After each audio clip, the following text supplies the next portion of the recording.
PC ട്യൂട്ടോറിയലിൻ്റെ പുതിയൊരു അധ്യായത്തിലേക്ക് എല്ലാവർക്കും സ്വാഗതം. നമ്മുടെ ഇന്നത്തെ വീഡിയോ നമ്മൾ കഴിഞ്ഞ ദിവസങ്ങളിലായി തന്നെ ചെയ്തുകൊണ്ടിരിക്കുന്ന പ്രീവിയസ് ഇയർ ക്വസ്റ്റ്യൻ പേപ്പർ വർക്കൗട്ടിൻ്റെ കണ്ടിന്യൂസ് ആയിട്ടുള്ള വീഡിയോ ആണ്. അപ്പോൾ 50 വരെയുള്ള ക്വസ്റ്റ്യൻസ് ഞാൻ കഴിഞ്ഞ വീഡിയോകളിലായിട്ട് പറഞ്ഞു പോയിട്ടുണ്ട്.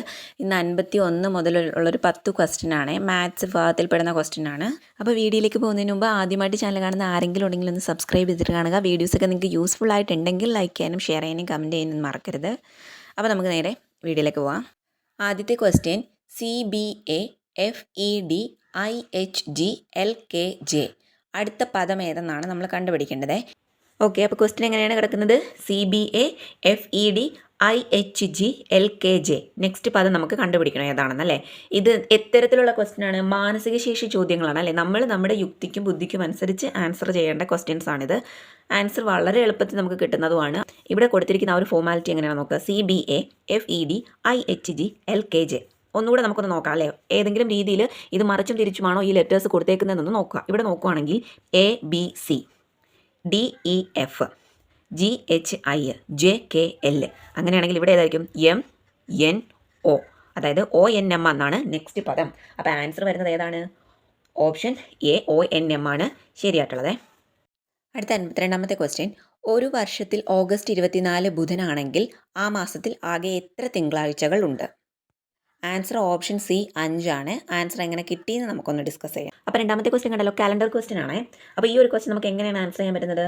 ഒരു മാസത്തിലെ 20, 30, 31 തീയതികളിലെ ആഴ്ചകൾ 5 പ്രാവശ്യം ആവർത്തിക്കും. ഏതൊക്കെയാണ്? 20, 30, 31 തീയതികളിലെ ആഴ്ചകൾ എത്ര പ്രാവശ്യം? 5 പ്രാവശ്യം ആവർത്തിക്കും. ഓക്കെ, ഒരാഴ്ചയോട് അല്ലെങ്കിൽ ഒരു ദിവസത്തിനോട് 7 കൂട്ടുകയോ കുറയ്ക്കുകയോ ചെയ്താൽ അതേ ദിവസം തന്നെയാണ് നമുക്ക് ലഭിക്കുന്നത്.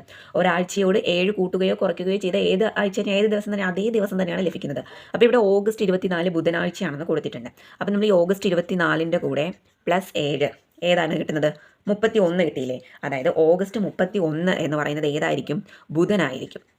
ഓഗസ്റ്റ് 31 ബുധനായിരിക്കും. അത് നമ്മൾ പഠിച്ചു. ഒരാഴ്ചയോട് കൂടെ 7 കൂട്ടുകയോ കുറയ്ക്കുകയോ ചെയ്താൽ അതേ ദിവസം തന്നെ ലഭിക്കുമെന്ന് പറഞ്ഞു. അതായത് ഓഗസ്റ്റ് 24 എന്ന് പറയുന്നത് ബുധനായതിനാൽ 24 + 7 എന്ന് പറയുമ്പോൾ 31 കിട്ടും. അതായത് ഓഗസ്റ്റ് 31 എന്ന് പറയുന്നത് എന്താണ്?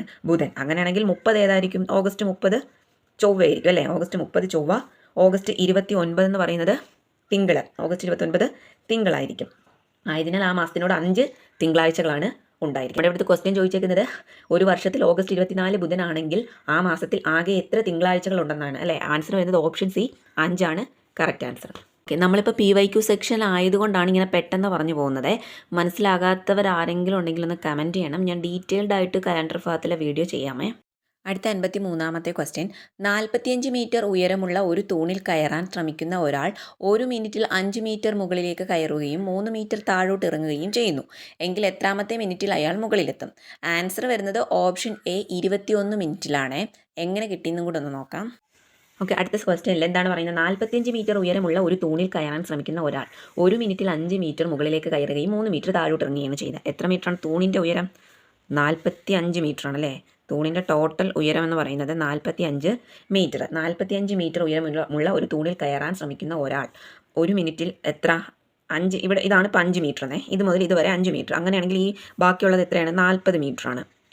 1 മിനിറ്റിൽ 5 മീറ്റർ മുകളിലേക്ക് കയറുകയും 3 മീറ്റർ താഴോട്ട് ഇറങ്ങുകയും ചെയ്യുന്നു. അതായത് 1 മിനിറ്റിൽ തന്നെ ഒരു 5 മീറ്റർ മുകളിലോട്ട് കയറി, അതുപോലെ തന്നെ 3 മീറ്റർ താഴോട്ട് ഇറങ്ങി. അപ്പോൾ എത്ര മീറ്ററാണ് 1 മിനിറ്റിൽ കയറിയത്? 1 മിനിറ്റിൽ എത്ര മീറ്റർ കയറി? 5 മീറ്റർ മുകളിലോട്ട് കയറിയിട്ട് 3 മീറ്റർ താഴോട്ട് ഇറങ്ങിയപ്പോൾ ടോട്ടൽ 2 മീറ്റർ. ആകെ 1 മിനിറ്റിൽ 2 മീറ്ററാണ് അദ്ദേഹം കയറിയത്. അങ്ങനെയാണെങ്കിൽ 20 മിനിറ്റിൽ കയറുന്ന ഉയരം എത്രയാണ്? 20 മിനിറ്റിൽ എത്ര ഉയരം കയറും? 20 × 2 അല്ലേ. 20 × 2 40 മീറ്റർ. 40 മീറ്റർ ഉയരമാണ് 20 മിനിറ്റ് കൊണ്ട് കയറുന്നത്. അപ്പോൾ 20 മിനിറ്റ് എടുത്തല്ലേ. ഇത് മുതൽ 40 മീറ്റർ വരെ കയറാൻ, അതായത് ഇതുവരെ എത്തിയപ്പോൾ 40 മീറ്റർ. ഇത് മുതൽ ഈ 40 മീറ്റർ വരെ കയറാൻ വേണ്ടിയിട്ട് എത്ര മിനിറ്റ് എടുത്തു? 20 മിനിറ്റ് എടുത്തു. അങ്ങനെയാണെങ്കിൽ ഇനി ബാക്കി 5 മീറ്ററും കൂടെ ഉണ്ടല്ലേ. 5 മീറ്റർ കയറാൻ വേണ്ടിയിട്ട് 21ാമത്തെ മിനിറ്റിൽ 5 മീറ്ററും കൂടെ അങ്ങ് കയറും അല്ലേ. 21ാമത്തെ മിനിറ്റിൽ 5 മീറ്ററും കൂടെ കയറി കഴിഞ്ഞ് കഴിഞ്ഞാൽ എത്രയാകും? 40 + 5 45 മീറ്റർ ആയില്ലേ. അപ്പോൾ ആൻസർ വരുന്നത് ഓപ്ഷൻ A 21 മിനിറ്റ്. അടുത്ത 54ാമത്തെ ക്വസ്റ്റ്യൻ. രമേശ് ഒരു സ്ഥലത്ത് നിന്ന് തെക്കോട്ട് 7 കിലോമീറ്റർ സഞ്ചരിച്ചതിന് ശേഷം വലത്തോട്ട് തിരിഞ്ഞ് 5 കിലോമീറ്റർ സഞ്ചരിക്കുന്നു.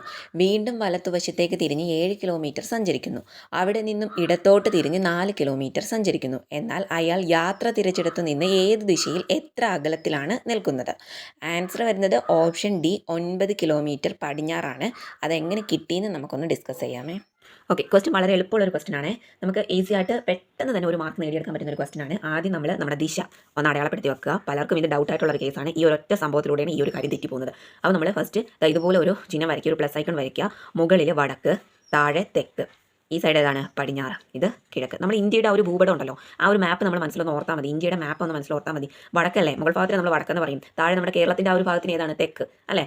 നമ്മുടെ ഗുജറാത്തൊക്കെ ഏത് ഭാഗത്താണ് വരുന്നത്? പടിഞ്ഞാറ്. അതുപോലെ തന്നെ അരുണാചൽ പ്രദേശ് ആ ഭാഗമൊക്കെ ഏത് വരുന്നത്? കിഴക്ക്. നമുക്കറിയാം, കിഴക്കാണ് ആദ്യം സൂര്യൻ ഉദിക്കുന്ന നാട്, അരുണാചൽ പ്രദേശ് കിഴക്ക്, അങ്ങനെ അറിയാം. അപ്പോൾ നമ്മൾ ആ ഒരു മാപ്പ് നമ്മൾ മനസ്സിലൊന്ന് ആലോചിച്ചാൽ മതി. നമുക്ക് വടക്കും തെക്കും പടിഞ്ഞാറും കിഴക്കും കിട്ടും. ഇത് തെറ്റിപ്പോയി കഴിഞ്ഞാൽ നമുക്ക് ഈ ഒരു ആൻസറായി തെറ്റും.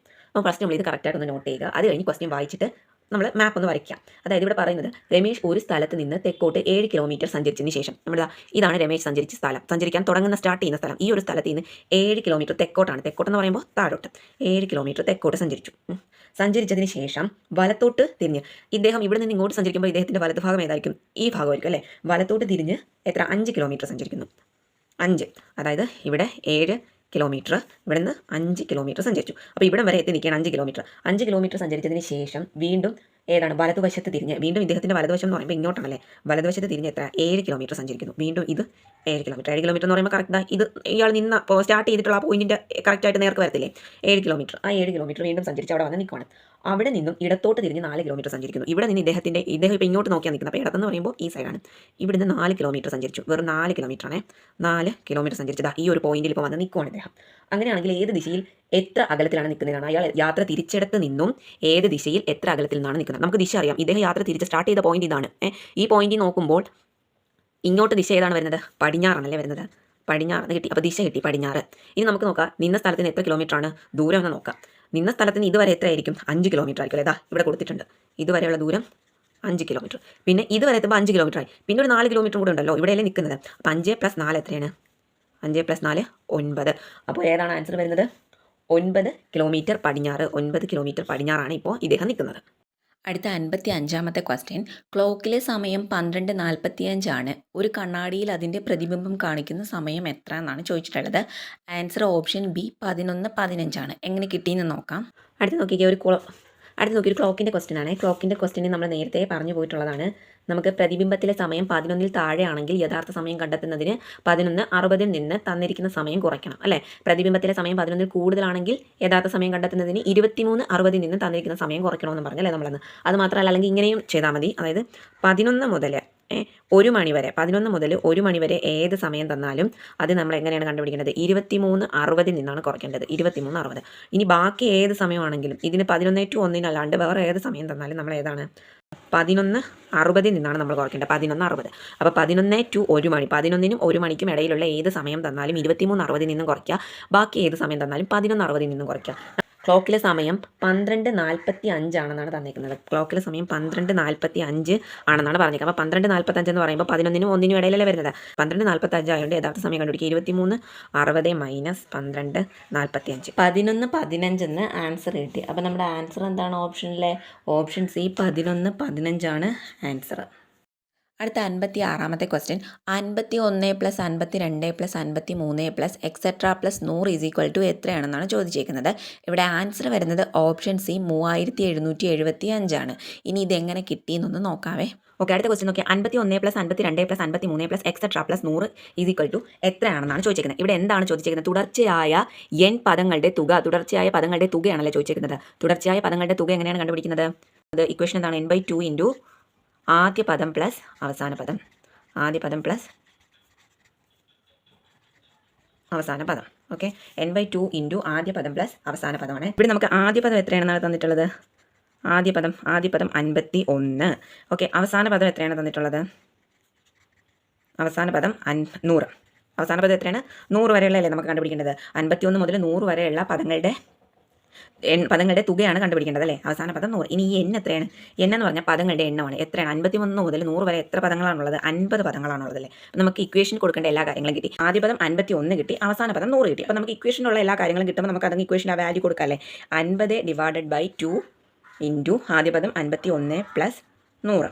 ഓക്കെ, ഇതെത്രയാണ്? 50/2 25 ഇൻറ്റു 51 + 100 എന്ന് പറയുന്നത് 151 ചെയ്യുമ്പോൾ ആൻസർ എത്രയാണ് കിട്ടുന്നത്? 3775.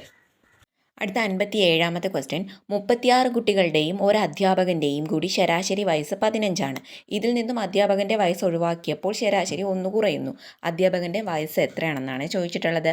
ആൻസർ വരുന്നത് ഓപ്ഷൻ ഡി, 51 വയസ്സ്. കുട്ടികളുടെ എണ്ണം എത്രയാണ്? എണ്ണം 36. 36 കുട്ടികളുടെയും ഒരു അധ്യാപകൻ്റെയും. അപ്പോൾ എണ്ണം എന്ന് പറയുന്നത് എത്രയായി? ടോട്ടൽ 37.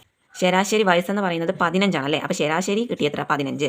അപ്പം എണ്ണം എന്ന് പറയുന്നത് 37. അപ്പം നമ്മൾ അതിൻ്റെ തുക എങ്ങനെയാണ്? തുക ശരാശരി ഇൻറ്റു എണ്ണം അല്ലേ. ശരാശരി ഇൻറ്റു എണ്ണം. അപ്പോൾ ശരാശരി എന്ന് പറയുന്നത് 15. എണ്ണം എത്രയാണ്? 36 കുട്ടികളുണ്ട്, ഒരു അധ്യാപകനുമുണ്ട്. ടോട്ടൽ എത്ര? 37. അപ്പം എത്രയാണ്? 555. അധ്യാപകൻ ഒഴികെയുള്ള തുക എത്രയാണ് നോക്കണം അല്ലേ. അധ്യാപകൻ ഒഴികെയുള്ള തുക എന്ന് പറയുമ്പോൾ എണ്ണം എത്രയാണ്? അധ്യാപകൻ ഒഴികെ എണ്ണം നോക്കുകയാണെങ്കിൽ 36. അധ്യാപകൻ്റെയും കൂടെ കൂട്ടിയാണ് 15 എന്ന് പറഞ്ഞത്. അപ്പോൾ അധ്യാപകൻ ഒഴികെ നോക്കുകയാണെങ്കിൽ 14. 36 × 14 504 അധ്യാപകൻ ഒഴികെയുള്ള തുക എന്ന് പറയുന്നത് 504. നമ്മുടെ ഇവിടെ ക്വസ്റ്റ്യൻ ചോദിച്ചിരിക്കുന്നത് എന്താണ് ചോദിച്ചിരിക്കുന്നത്? 36 കുട്ടികളുടെയും ഒരു അധ്യാപകൻ്റെയും കൂടി ശരാശരി വയസ്സ് 15 ഇതിൽ നിന്നും അധ്യാപകൻ്റെ വയസ്സ് ഒഴിവാക്കിയപ്പോൾ ശരാശരി 1 കുറയുന്നു എന്ന് പറഞ്ഞു. അതുകൊണ്ടാണ് നമ്മൾ അധ്യാപകൻ്റെ വയസ്സ് ഒഴിവാക്കി. എത്ര? അധ്യാപകൻ്റെ വയസ്സ് ഒഴിവായപ്പോൾ ശരാശരി 1 കുറഞ്ഞ് 14 കിട്ടി. അതുപോലെ ഇവിടെ 36, ഒരു അധ്യാപകൻ ഒഴിവായപ്പോൾ കുട്ടികളുടെ എണ്ണം 36. അങ്ങനെയാണെങ്കിൽ തുക 36 × 14 എന്ന് പറയുമ്പോൾ 504 വരെ നമുക്ക് കിട്ടി. ഇനി ചോദിക്കുകയാണെങ്കിൽ അങ്ങനെയാണെങ്കിൽ അധ്യാപകൻ്റെ വയസ്സ് എത്രയാണെന്നാണ് ചോദിച്ചിരിക്കുന്നത്. അധ്യാപകൻ്റെ വയസ്സ് നമ്മൾ എങ്ങനെ കണ്ടുപിടിക്കും? അധ്യാപകൻ്റെ വയസ്സും കൂടി ഉള്ളപ്പോൾ, എണ്ണവും ആ ഒരു ശരാശരി വയസ്സും കൂടി ഉള്ളപ്പോൾ നമുക്ക് കിട്ടിയ തുക എത്രയാണ്? 555. ഇനി അധ്യാപകൻ്റെ എണ്ണവും അദ്ദേഹത്തിൻ്റെ വയസ്സിൻ്റെ ശരാശരിയും കൂടി ഒഴിവാക്കിയപ്പോൾ കിട്ടിയ തുക 504. അപ്പോൾ 555 ൽ 504 കുറച്ച് കഴിഞ്ഞാൽ 51 അധ്യാപകൻ്റെ വയസ്സ്. അടുത്ത ക്വസ്റ്റ്യൻ. ഒരാൾ 20,000 രൂപ 10% കൂട്ടുപലിശ കണക്കാക്കുന്ന ഒരു ബാങ്കിൽ 2 വർഷത്തേക്ക് നിക്ഷേപിച്ചു. എന്നാൽ 2 വർഷം കഴിയുമ്പോൾ അയാൾക്ക് എത്ര രൂപ തിരിച്ചു കിട്ടുമെന്നാണ് ചോദിച്ചേക്കുന്നത്. നമുക്ക് ആൻസർ ഒന്ന് നോക്കാം. നിക്ഷേപിച്ച തുക 20,000 അല്ലേ. 20,000 രൂപ. നമ്മൾ ഈ തുകയെ പി എന്നാണ് സൂചിപ്പിക്കുന്നത്. പി. Okay, P. ഇനി കൂട്ടുപലിശ എത്രയാണെന്ന് നോക്കാം. കൂട്ടുപലിശ നമ്മൾ 6 എന്ന് പറയുന്ന അക്ഷരം കൊണ്ട് സൂചിപ്പിക്കുന്നുവെങ്കിൽ കൂട്ടുപലിശ എത്രയാണ്? 10% എന്ന് കൊടുത്തിട്ടുണ്ട്. ഇനി വർഷം, എത്ര വർഷത്തേക്കാണ് നിക്ഷേപിച്ചത്? എന്നാണ് വർഷത്തിനെ സൂചിപ്പിക്കുന്നത്. 2 വർഷത്തേക്ക്. ഇനി നമുക്ക് കൂട്ടുപലിശ കണക്കാക്കാനുള്ള ഇക്വേഷൻ ഒന്ന് നോക്കാമേ. കൂട്ടുപലിശ എങ്ങനെയാണ് നമ്മൾ കണക്കാക്കുന്ന ഇക്വേഷൻ? P into 1 + r/100⁻n. ഇതാണ് കൂട്ടുപലിശ കണ്ടുപിടിക്കാനുള്ള ഇക്വേഷൻ. ഇതിൽ പി ഉണ്ട്, തുക അല്ലേ. ആർ ഉണ്ട്, എന്താണ് ആർ? കൂട്ടുപലിശ. പിന്നെ എൻ ഉണ്ട്, എൻ എന്താണ്? വർഷം. എല്ലാം ഉണ്ട്. അപ്പോൾ നമുക്ക് അത് വെച്ച് കണ്ടുപിടിക്കാം. പി 20,000 ഇൻറ്റു 1 + r എത്രയാണ്? 10/100 n എത്രയാണ്? 2 വർഷത്തേക്ക് അല്ലേ. അപ്പോൾ എങ്ങനെ കിട്ടും? 20,000 ഇൻറ്റു 110/100 ഇൻറ്റു 110/100. ആൻസർ എല്ലാം മൾട്ടിപ്ലൈ ചെയ്ത് പോകും. ആൻസർ 24,200 കിട്ടും. ഓക്കെ, 24,200 ആൻസറായിട്ട് വരുന്നത്. 24,200. അടുത്ത ക്വസ്റ്റ്യൻ. ചതുരാകൃതിയിലുള്ള ഒരു പുരയിടത്തിൻ്റെ ചുറ്റളവ് 560 മീറ്ററാണ്. അതിൻ്റെ നീളവും വീതിയും തമ്മിലുള്ള അംശബന്ധം 4:3 ആയാൽ ഈ ചതുരാകൃതിയിലുള്ള പുരയിടത്തിൻ്റെ പരപ്പളവ് എത്ര? കണ്ടുപിടിക്കേണ്ടതാണ് പരപ്പളവാണ്. അപ്പോൾ ആദ്യം നമുക്ക് ചതുരത്തിൻ്റെ ചുറ്റളവ് ഒന്ന് കണ്ടുപിടിക്കാനുള്ള ഇക്വേഷൻ ഒന്ന് എഴുതി നോക്കാമേ. ചതുരത്തിൻ്റെ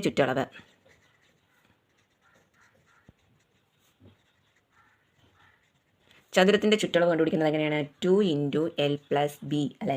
2 × L + B ആണ് ചതുരത്തിൻ്റെ ചുറ്റളവ്. അപ്പോൾ നമുക്കിവിടെ ചതുരത്തിൻ്റെ ചുറ്റളവ് തന്നിട്ടുണ്ട് എത്രയാണെന്ന്. അതായത് 2 × L + B ആണ് എത്രയാണ് തന്നിട്ടുള്ളത്? 560. ചുറ്റളവ് 560 എന്ന് തന്നിട്ടുണ്ട്. അങ്ങനെയാണെങ്കിൽ നമുക്കിതിൽ നിന്ന് L + B എന്ന് പറയുന്നത് എന്തായിരിക്കും? L + B എങ്ങനെ കണ്ടുപിടിക്കാം? 560 ഇൻറ്റു അവിടെ ചെല്ലുമ്പോൾ ഡിവൈഡ് അല്ലേ. ഡിവൈഡ് 2 എത്രയാണ്? 280. 280 L + B എന്ന് പറയുന്നത്. 280. ഇനി ഇവിടെ നീളവും വീതിയും തമ്മിൽ ഇതിൻ്റെ അംശബന്ധം തന്നിട്ടുണ്ടല്ലേ. നീളം ഈസ്റ്റു വീതി എത്രയാണെന്നാണ് പറഞ്ഞിട്ടുള്ളത്? 4:3 ആണ് തന്നിട്ടുള്ളത്. അതായത് 4 ഭാഗം നീളവും 3 ഭാഗം എന്താണ്? വീതിയുമാണെന്നാണ് തന്നിട്ടുള്ളത്. 4 ഭാഗം നീളമാകുമ്പോൾ ഈ ഒരു 280ൻ്റെ 4 ഭാഗമല്ലേ നീളം എന്ന് പറയുന്നത്. നീളം എന്ന് പറയുന്നത് 4 ഭാഗവും വീതി എന്ന് പറയുന്നത് 3 ഭാഗമാണ്. അപ്പോൾ 280ൻ്റെ 4 ഭാഗം നീളം എന്ന് പറയുമ്പോൾ എത്രയാണ്? നീളം എത്ര കിട്ടും? നീളം 160 കിട്ടും അല്ലേ. 160 മീറ്ററും വീതി എത്രയാണ്? വീതി 3 ഭാഗം എന്ന് പറയുമ്പോൾ 120 മീറ്ററും കിട്ടും. അപ്പോൾ പരപ്പളവ് കണ്ടുപിടിക്കുന്നത് എങ്ങനെയാണ്? നമുക്കിവിടെ വേണ്ടത് പരപ്പളവല്ലേ. പരപ്പളവ് കണ്ടുപിടിക്കുന്നത് നീളം ഇൻറ്റു വീതിയല്ലേ പരപ്പളവ്. അതായത് 160 ഇൻറ്റു 120 എത്ര? 19,200 ചതുരശ്ര കിലോമീറ്ററാണ് പരപ്പളവ്. അപ്പോൾ ആൻസർ വരുന്നത് എത്രയാണ്? 19,200 പരപ്പളവ്. അപ്പോൾ ഇന്നത്തെ നമ്മുടെ വീഡിയോയിൽ എന്തെങ്കിലും ഡൗട്ട് ഉണ്ടെങ്കിൽ കമൻറ്റ് സെക്ഷനിൽ ചോദിച്ചാൽ മതി. ഡൗട്ട് ക്ലിയർ ചെയ്യുന്നതായിരിക്കും. വീഡിയോസൊക്കെ യൂസ്ഫുൾ ആയിട്ടുണ്ടെങ്കിൽ ലൈക്ക് ചെയ്യാനും ഷെയർ ചെയ്യാനും കമൻറ്റ് ചെയ്യാനും മറക്കരുത്. കൂടുതൽ വീഡിയോസിനായിട്ട് ഈ ചാനൽ ഒന്ന് സബ്സ്ക്രൈബ് ചെയ്ത് സപ്പോർട്ടും കൂടി ചെയ്യുക.